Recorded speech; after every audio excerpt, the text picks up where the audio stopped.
வாங்க, இன்னைக்கு நாம சிவகுமாரிங்கிற ஒரு பெண்மணியோட ஒரு அசாத்தியமான ஆன்மீக பயணத்தை பத்தி பார்க்க போறோம். அவரோட நினைவு குறிப்புகள்ல இருந்து தான் இந்த விவரங்கள் எல்லாமே. ஒரு சாதாரண யாத்திரை எப்படி ஒரு நம்ப முடியாத அமானுஷ அனுபவமா மாறுச்சுன்னு அவரே சொல்றத பார்க்கலாம். யோசிச்சு பாருங்க, ஒரு சின்ன பயணம். அது ஒருத்தரோட வாழ்க்கைய மட்டும் இல்ல, இந்த உலகத்தையே பாக்குற நம்ம பார்வைய மாத்த முடியுமா? முடியும்னு தான் சிவகுமாரியோட கதை சொல்லுது. எல்லாம் ஆரம்பிச்சது ஒரு சாதாரண பஸ் பயணம்ல தான். அப்போ சிவகுமாரிக்கு 58 வயசு. அவங்க ஒன்னும் பெருசா வாழ்க்கைய மாத்திர அனுபவத்தை எல்லாம் தேடி போகல. ஆனா அந்த பயணத்துல சந்திச்ச ஒரு வயசான பாட்டி அவங்களுக்குள்ள ஒரு அசைக்க முடியாத வைராகியத்தை விதைச்சிட்டாங்க. அந்த பாட்டி சொன்ன வார்த்தைகள் இதுதான். நான் என் கண்ணால பார்த்தேன். கைலாய மலைக்கு பின்னால பார்வதி, சிவன், பிள்ளையார் எல்லாரும் இருந்தாங்கன்னு. இப்படி ஒருத்தங்க நேரடியா பார்த்ததா சொன்னதை கேட்டதும் சிவகுமாரி மனசுல ஒரு தீப்பொறி மாதிரி ஒரு ஆசை பத்திக்குச்சு. அதுவும் சாதாரண ஆசை இல்ல, எப்படியாவது இத நாமளும் பார்க்கணுங்கிற ஒரு தீராத ஆசை. அவருக்கு வயசாயிடுச்சு, சக்கரை வியாதி வேற இருக்கு. இதெல்லாம் ஒரு தடையாவே தெரியல. கைலாய யாத்திரை போயே ஆகணும்னு முடிவு பண்ணிட்டாங்க. ஆனா அவங்க வெறும் நம்பிக்கையோட மட்டும் போகல, தெய்வத்துக்கிட்டயே சவால் விடுற மாதிரி 3 கான்கிரீட்டான கோரிக்கைகளோட போனாங்க. சரி, அந்த 3 கோரிக்கைகள் என்னென்னு பாப்போம். முதல் கோரிக்கை, மானசரோவர் ஏரி தான் அம்பாளோட உண்மையான வீடுன்னு எனக்கு நீங்க நிரூபிக்கணும். 2வது, அந்த ஏரியிலிருந்து நான் சில கற்களை எடுப்பேன், அது தெய்வீக வடிவங்களா நான் வணங்கறதுக்கு நீங்க அனுமதிக்கணும். கடைசியா 3வது, ரொம்ப முக்கியமானது, உங்க உலகத்துல நீங்க எப்படி இருப்பீங்களோ உங்களோட அந்த உண்மையான ஆதி ரூபத்தை எனக்கு காட்டணும். பாத்தீங்களா, இதெல்லாம் சாதாரண வேண்டுதல் மாதிரி இல்ல, கடவுளுக்கே வச்ச ஒரு பரீட்சை மாதிரி இருக்கு. சொல்றதுக்கு சுலபம், ஆனா அந்த பயணம் நரக வேதனை. வழியில நிலச்சரிவு, உடம்ப ஊசி வச்சு குத்துற மாதிரி ஒரு உறைபனி குளிரு. ரொம்பவே கஷ்டமான பயணம். மானசரோவர் ஏரிக்கு போய் சேர்ந்தப்போ நடுராத்திரி. கூட வந்தவங்க எல்லாரும் அந்த குளிர்ல சுருண்டு தூங்கிட்டாங்க. ஆனா சிவகுமாரி அவங்களோட பதில்களுக்கான தேடல் அப்போதான் தொடங்குச்சு. அவங்களோட முதல் கேள்விக்கு பதில் ஒரு கனவு ரூபத்துல வந்துச்சு. என்ன கனவுன்னா, ஒரு பெரிய மலைக்கோயில், அதோட படிகள்ல பிரம்மாண்டமான ஒரு 5 தலை நாகம் ஏறி வருது, நேரா இவங்களுக்கு முன்னாடி வந்து நிக்குது. சரி, இது முதல் பதில். 2வது பதிலுக்காக அவங்க ரொம்ப நேரம் காத்திருக்கல. அடுத்த நாள் காலையில அந்த ஏரி கரையிலேயே அதுவும் கிடைச்சுது. அவங்க 2வதா என்ன கேட்டாங்க ஞாபகம் இருக்கா? நான் வணங்குறதுக்கு தெய்வீக சிலைகளா கற்கள் வேணும்னு கேட்டாங்க இல்லையா? அத மனசுல வேண்டிக்கிட்டே கற்களை சேகரிக்க ஆரம்பிச்சாங்க. அவங்களுக்கு கிடைச்சது வெறும் சாதாரண கற்கள் இல்ல. முதல் கல்ல எடுத்து பார்த்தா அதுல அச்சு அசலா நந்தியோட உருவம். இன்னொரு கல் லிங்கபைரவ மாதிரி இருந்துச்சு. 3வது கல் லிங்கபைரவி மாதிரி. இன்னும் சில கற்கள்ல விநாயகர், முருகன் உருவமெல்லாம் தெரிஞ்சதா அவங்க உணர்ந்தாங்க. இதுல ஆச்சரியமான விஷயம் என்னன்னா, அந்த உருவங்கள் அவ்ளோ தெளிவா இருந்திருக்கு. சும்மா அவங்க பக்கத்துல இருந்த ஃப்ரெண்டு கிட்ட ஒரு கல்ல காட்டி இதுல என்ன தெரியுதுன்னு கேட்டதுக்கு அவங்க யோசிக்கவே இல்ல, உடனே நந்தின்னு சொல்லிட்டாங்க. 2 கோரிக்கைகள் நிறைவேறிடுச்சு. ஆனா அவரோட வாழ்க்கையே மாத்துன அந்த முக்கியமான அனுபவம், அது இனிமேதான் வரப்போகுது. நடுராத்திரி.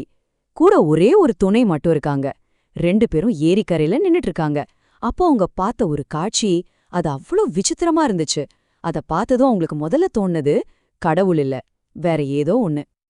திடீர்னு பார்த்தா அந்த ஏரிக்கு மேல 2 பிரம்மாண்டமான ஒளி தூண்டுகள் மிதந்து வருது. அத வர்ணிக்கவே முடியல.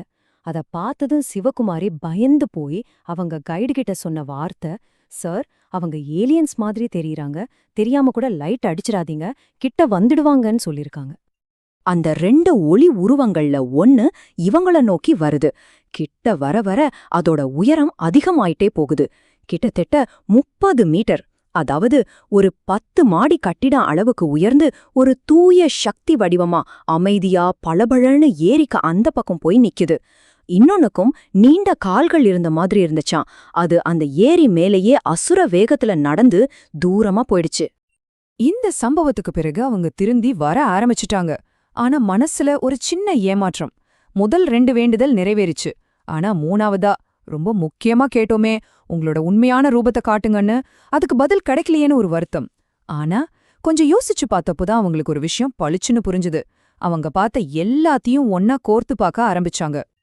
அப்பதான் அவங்களுக்கு புரியுது, அவங்க கேட்ட ஒவ்வொரு கேள்விக்கும் பதில் கிடைச்சிருக்கு. முதல் கேள்வி, ஏரிதான் அம்பாளோட வீடா?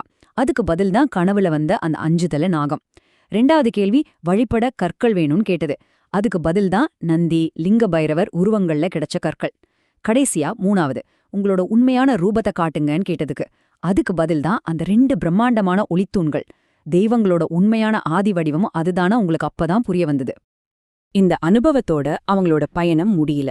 உண்மையில சொல்லப்போனா இது ஒரு புதிய, இன்னும் பெரிய லட்சிய பயணத்துக்கான தொடக்கமா இருந்துச்சு.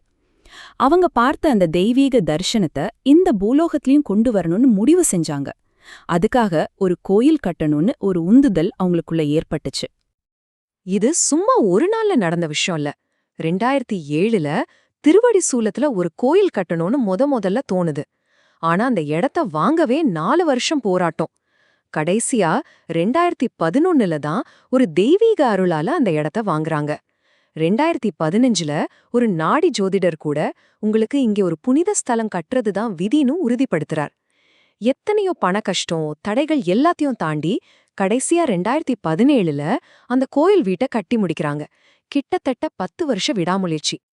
யோசிச்சு பாருங்க, கையில பெரிய நிதி வசதி இல்லாம ஒரு தனி பெண்ணா நின்னு எவ்வளவு தடைகளை சந்திச்சிருப்பாங்க.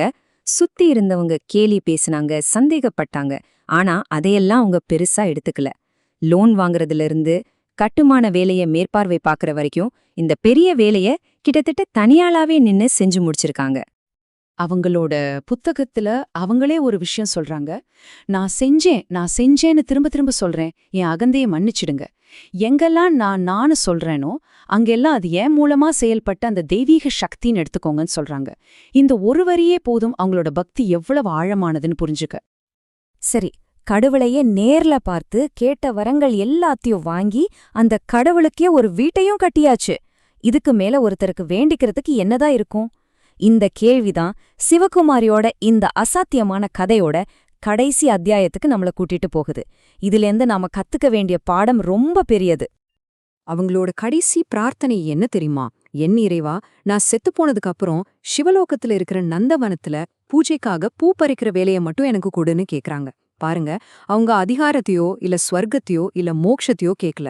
ஒரு சின்ன எளிமையான ஆனா முடிவே இல்லாத ஒரு சேவையை தான் கேக்குறாங்க. ஒருவேளை இதுதான் பக்தியோட உண்மையான அர்த்தமா இருக்குமோ நம்மள யோசிக்க வைக்குது.